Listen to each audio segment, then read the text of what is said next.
gani Tanzania? Hii ni Yego Hustle TV, sauti ya jamii, na hii ni Yego Updates. Lakini pia nazidi kukumbusha tukuzidi kutembea katika kurasa zetu za mitandao ya kijamii, iwe ni Facebook, Instagram, Twitter, ni X pamoja na TikTok. Huko kote tunatambulika kama Yego Hustle TV, lakini hakikisha kwamba pindi unapoingia kwenye YouTube channel yetu una comment, una like, una share.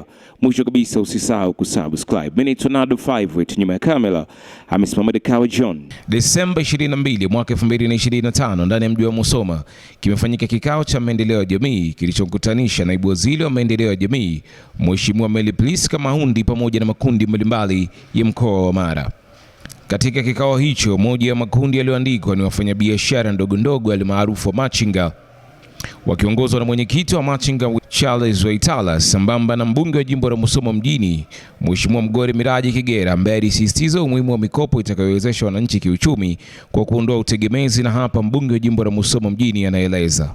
Sasa mimi naomba Mheshimiwa Naibu Waziri niongee hili na nimpe mwenyekiti angalizo. Kuna end of the two.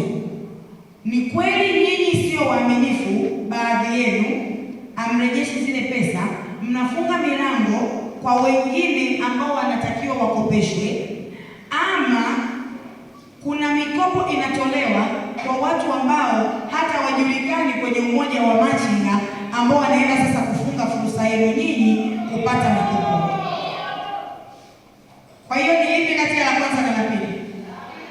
La pili, kwamba watu wanakopesha ambao sio wajasiriamali wadogo, si ndio? Sasa kwa kulizingatia hilo, mimi kama mbunge na kwa kushirikiana na mwenyekiti wa umoja huu, ninaomba ili zoezi tulianze mara moja, tukishirikiana na watu wa benki, twende tukajue wale watu ambao wamekopeshwa hawajarejesha, wakatafutwa walitokea wapi. Hapo ndipo tuanzie, kwa sababu nina imani NMB Bank, kwa sababu hakuna mtu anapeleka dhamana pale. Dhamana ni mwenyekiti wa wajasiriamali wadogo. Hapa changamoto ya mikopo sio kwa bajaji peke yake, ni mpaka kwenye bodaboda. Masharti ya NMB inatakiwa bajaji na bodaboda muungane, muwe wamoja, mwende na kitu ambacho kinajulikana kwamba ni umoja wa bajaji na bodaboda, ili muweze kuwa mnadhamini watu wenu uweze kupata hizo bajaji na bodaboda.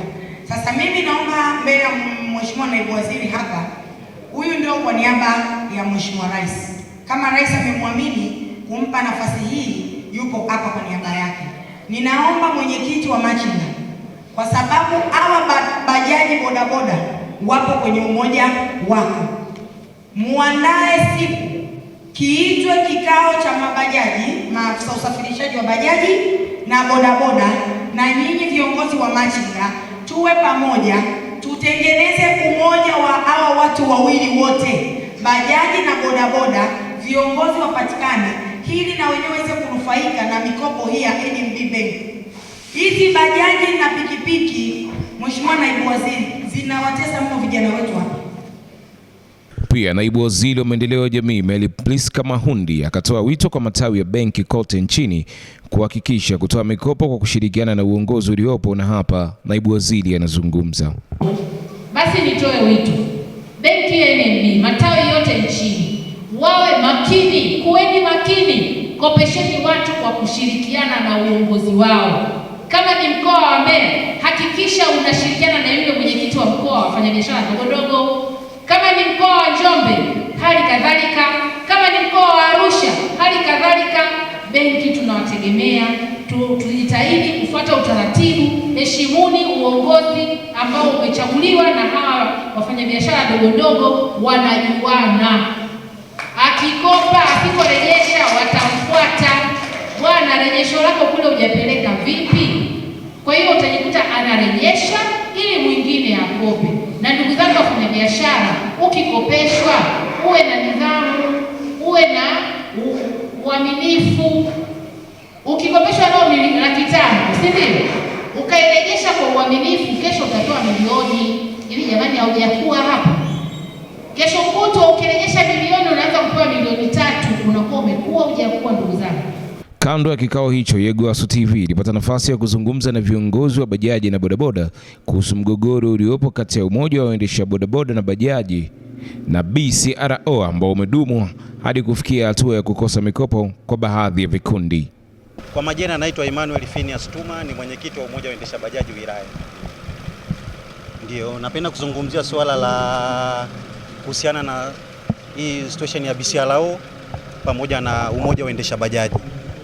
BCRO walikuja umoja wa waendesha bajaji miaka 4 iliyopita. Wakaja kujiunga kama vile kuomba kwenye umoja kwamba wao wana fursa zao kama angels kutoa mikopo, yani wao wana ile kuwezeshaji wa kupata fursa. Lakini umoja uliwapokea kuwa kitu kimoja. Wakaja wakaunganisha kwamba mwenyekiti wa umoja wa waendesha bajaji awe ndio mwenyekiti wa BCRO.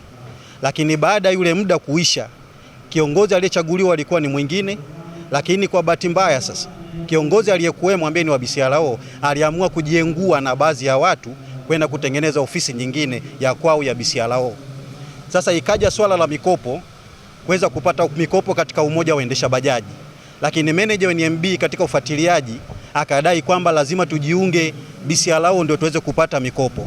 Lakini binafsi nilimwambia siwezi kujiunga kwenye umoja wa BCRO wakati sisi tuko wengi, ni umoja na tuna certificate inayotambulika kwamba kuweza kupata mikopo, lakini yeye aliweka hoja ya lazima twende BCRO na ndio kuliwakilisha kwa viongozi liweze kutatuliwa hilo swala.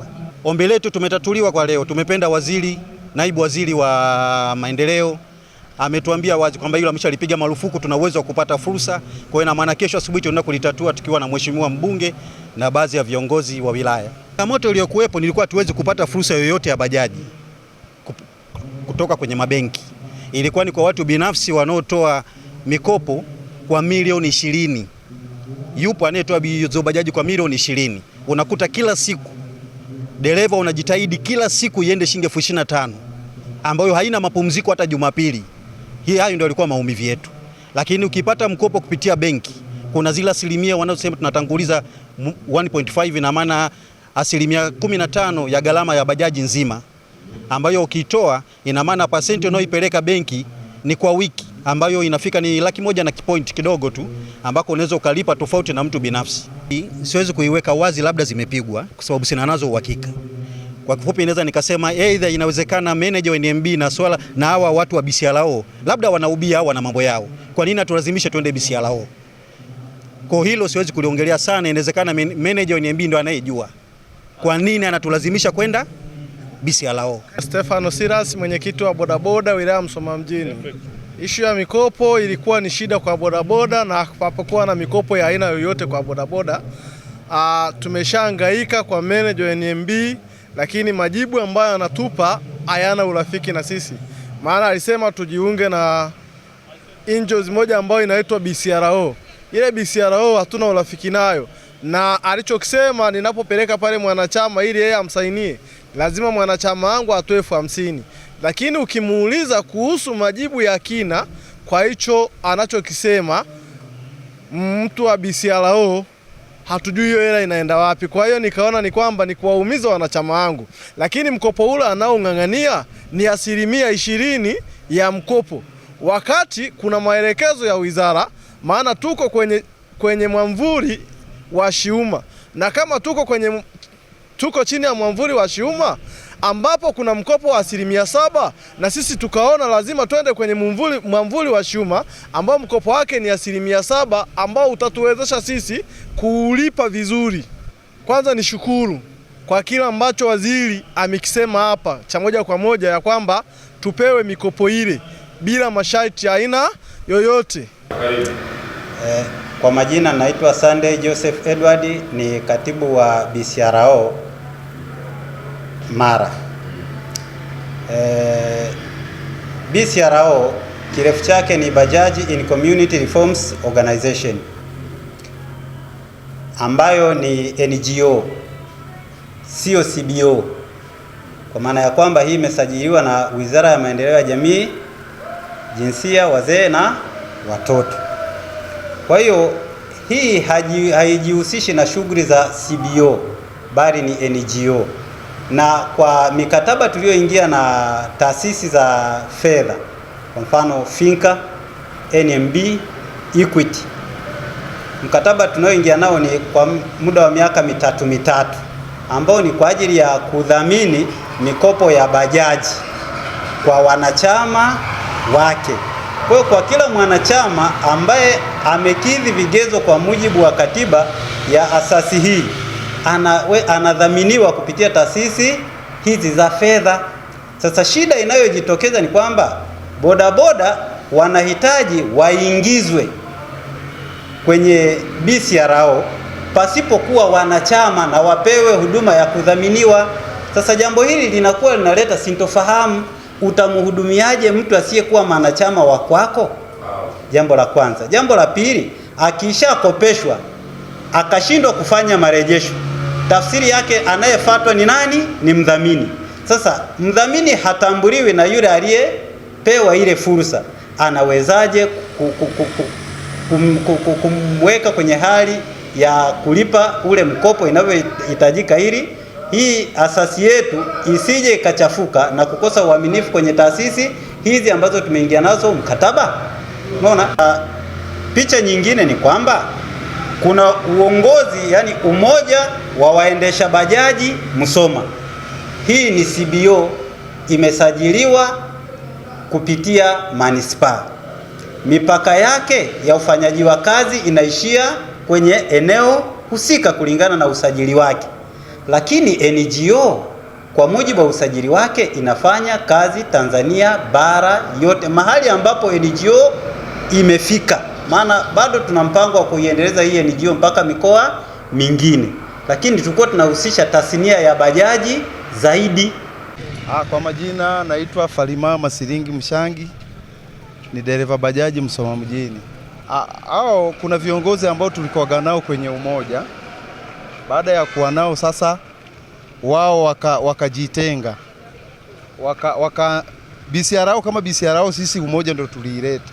Baada ya kuwa tumeileta tukawa kitu kimoja, lakini kuna baadhi ya viongozi ambao muda wao uliisha kwenye madaraka.